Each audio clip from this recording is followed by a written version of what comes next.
Any day is a good day to talk about the importance of open communication between patients and their healthcare team, especially when someone is going through cancer treatment. Tonight, we have two incredible women here to talk about yourcancerstory.com. Hi, ladies. Thanks so much for being here. Hi.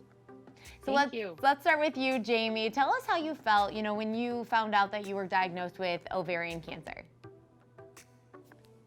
My first response was just surprise. I had gone to my doctor with a persistent stomach issue, and I'd been planning for a big trip, and I thought he would just, you know, give me a prescription. I'd be fine in a few days. And instead, I went for a series of tests and ended up with a stage 2 ovarian cancer diagnosis. And how did you share that with your friends and family, and how did that make you feel? It was hard, I tried to kind of collect myself and what I thought I was going to say and what was important to talk about, and learned as much about my diagnosis as I could. And then we talked about it and talked about what some next steps would be. I imagine hearing the diagnosis for yourself is one thing and so hard, and then figuring out how you're actually going to talk to people about it, how you want to talk to people about it, what you want to hear from them and what you don't want to hear from them is probably a lot of questions that you're thinking about, and now that's why we have you with us tonight, so you can maybe help some viewers who are going through the same thing. What advice would you give to someone who's having trouble communicating with their loved ones or their healthcare team after being diagnosed with cancer?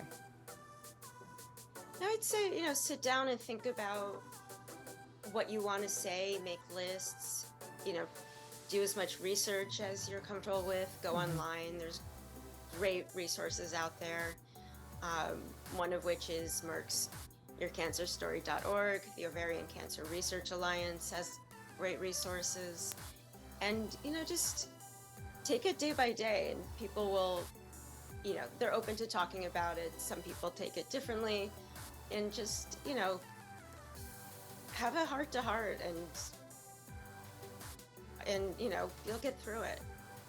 Yeah, it's unfortunate to know that there are so many people who face a diagnosis like this, but the positive end of that is that there are so many people who have gone through things, and so having a platform like yourcancerstory.com seems like a great place to send viewers who maybe are having, this journey themselves or know someone who is, because the idea of sharing that is so important and can probably help out so many people.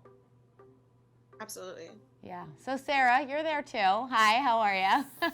Hi, great, thanks. Tell us a little bit about, what advice you would give to women, to our viewers who are having a difficult time communicating with their loved ones or their healthcare team. Yeah, I agree with Jamie. I think it's sort of a take it one step at a time.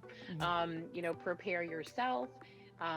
Think about what you need and what you need to say. I think it's okay to acknowledge that it can be hard. These can be hard conversations to talk about. It can be hard to talk about how you're feeling physically, and hard to talk about how you're feeling emotionally, especially if, sometimes you're not doing great. And we know that a lot of folks with ovarian cancer struggle to have these conversations, say, with their children. That can be a really difficult conversation to have, or with parents who are going to be so worried. So I think just acknowledging, yes, these are difficult conversations, but you can do it, and sort of preparing yourself and seeking out help. There are great resources out there. On Ovarian Cancer Research Alliance's website and on yourcancerstory.com. There are resources out there to help you tackle some of these challenging conversations. Yeah, absolutely. Well, thank you ladies so much for spending some time with us tonight. Yourcancerstory.com is where our viewers can go for more information. Thank you guys so much. Thank you. Thank you. We'll be right back with Game Day.